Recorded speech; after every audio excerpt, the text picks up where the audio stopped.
bonne galette, c'est avant tout de bons produits. Bon, pour faire la pâte, on va utiliser de la farine. Alors ici, on a pris une farine de tradition française. Vous voyez, elle est un peu jaune, hein. Elle n'est pas blanche. On va y incorporer un carré de beurre. Ensuite, pour la crème d'amande que voici, on a utilisé du sucre, une belle qualité d'amande en poudre. Alors, vous pouvez l'utiliser comme ici, non émondé. Moi, je préfère, c'est meilleur en goût. Le beurre, le sucre et les œufs. Et voilà, tout ça ensemble, avec le tour de main adéquat, vous donne un produit effectivement d'une qualité exceptionnelle. Pour la fabrication à la maison de la pâte feuilletée, on est bien d'accord. Votre boule, vous l'aplatissez en faisant un grand carré comme ça. Vous mettez un carré de beurre qui va aller jusqu'au bord là. Et ensuite, vous pliez votre pâte autour justement de ce carré de beurre, comme une enveloppe. Voilà, et vous refermez. Vous prenez votre rouleau, pas votre laminoir, votre rouleau à pâtisserie, et vous allez aplatir tout ça dans le sens de la longueur pour essayer d'allonger votre pâte. Et vous allez l'allonger de sorte que vous aurez, voilà, au niveau des proportions, quelque chose à peu près comme ça. Une fois que vous avez ce résultat-là, vous pliez votre pâte en portefeuille. Voilà, et vous laissez reposer au froid. Quand vous avez fait ça 4 fois, vous filmez votre pâte et vous l'oubliez au froid 24 heures. Au bout de 24 à 48 heures, vous sortez votre pâte du frigo.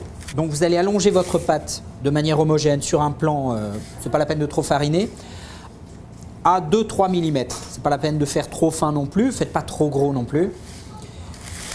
Vous aurez donc votre pâton, ça va être plus long que ça. Vous prenez un emporte-pièce, hop, vous découpez, vous le garnissez à la poche ou à la cuillère, ça peu importe. Vous n'oubliez pas de passer de la dorure sur les bords pour que ça colle. Le deuxième disque dessus, vous soudez.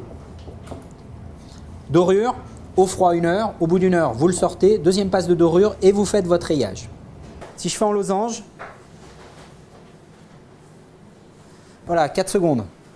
Maintenant, je vais vous montrer une galette avec une finition. Lorsqu'on s'est appliqué à faire du beau travail, c'est sûr que la finition est du même acabit. En l'occurrence, voilà, on fait une finition à la feuille.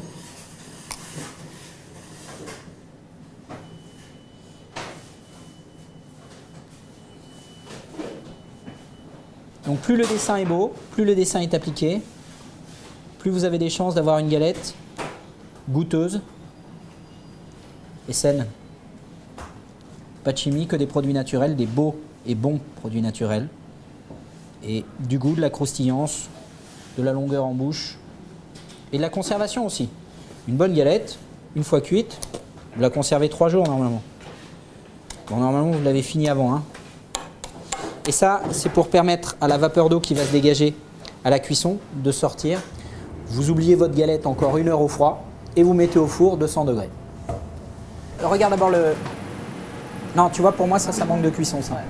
Tu vois, regarde, tu touches là le dessus, c'est un peu mou. Alors voilà, ça, teste ce que je disais tout à l'heure par rapport à la cuisson. La coloration est bonne. Vous voyez, quand j'appuie sur le dessus, là, ça ne résiste pas, c'est mou.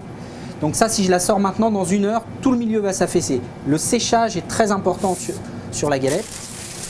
Voilà, donc là, ce qu'on va faire, on la laisse encore 10 bonnes minutes. Hop, voilà. Et là, on a une galette parfaitement cuite. Donc on a eu à peu près presque 20 minutes de séchage tout de même. Mais pour avoir ça, tu vois, c'est pas brûlé, c'est juste séché et là, voilà, ça résiste. Alors, nous, on passe une petite couche pour la brillance là. C'est un tout petit peu de sirop. C'est quoi? C'est de l'eau et du sucre qu'on a fait réduire. Voilà, c'est juste pour le côté un peu brillant. Dernier détail très important, on ne mange surtout pas la galette maintenant. Là, elle sort du four, elle est toute chaude, ça sent bon, je suis d'accord. Mais on va la laisser refroidir. Et une fois qu'elle sera froide, là, on va pouvoir la découper et la goûter.